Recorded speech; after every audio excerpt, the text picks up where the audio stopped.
আজকে আমার অদ্ভুত রকমের মাথার অদ্ভুত রকম বুদ্ধি দিয়ে একটা অদ্ভুত ধরনের জিনিস বানিয়ে খেলাম। সেটা কি জানতে হলে ভিডিওটাকে দেখতে থাকো। সেদিন সন্ধ্যায় ঘরে একা বসে বসে আমি খেতে ছোট পাগল হয়ে যাচ্ছিলাম। আর কি খাবো ভাবতে ভাবতে আমার মাথায় এলো এই দিদিটার কথা। তারপর আর কি, আর বেশি কিছু না ভেবে চিন্তে আমি দৌড়ে দৌড়ে চলে গেলাম ফ্রিজের কাছে। ফ্রিজের ভেতর কি আছে দেখতে। ফ্রিজটা খুললেই দেখতে পাই একটুখানি আলু সিদ্ধ মাখা আর ময়দা পড়ে আছে। তো আর কি, সেটাকে টপাক করে তুলে নিয়ে পকাত করে ফ্রিজটা বন্ধ করে দিয়ে আমি ছেড়ে দিলাম ময়দা মাখতে। আমার ময়দা মাখা দেখে নিশ্চয়ই বুঝতেই পারছো আমি বাবার জন্মে কোনোদিন ঠিকঠাক পরিমাণ জল দিয়ে ময়দা মাখতে পারিনি। এবার অনেক নাকানিচু বানি খেয়ে ময়দাটা পুরো মাখার পর আমি এবার বেলুন কাটে ওই গুলিগুলোকে ছোট ছোট করে বেলে নেবো। হ্যাঁ, এবার যারা বিজ্ঞ অভিজ্ঞ শেফ আছে তারা এসে আমাকে বলো না যে মোমোর আউটার লেয়ারটা এত মোটা হয় না।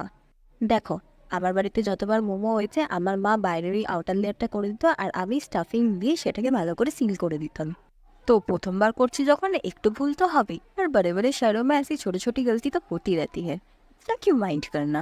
এবার দেখো, সত্যি কথা বলতে আমাদের বাড়িতে মোমো মেকার নেই, তো মাকে যেভাবে পিঠে বানাতে দেখেছি সেই রকমের একটা আপডেটেড ভার্সন দিয়ে আমি এখানে মোমোটা বানাবো। ফার্স্টে একটা স্টিলের চুবড়ির ওপর অল্প করে তেল লাগিয়ে নিলাম।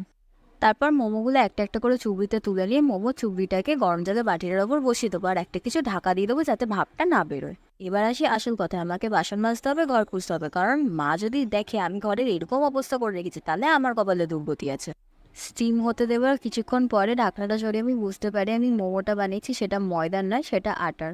মানে আমি এক্সপেরিমেন্ট করতে গেছিলাম, আমার সাথে ফুল অন এক্সপেরিমেন্ট হয়ে গেছে।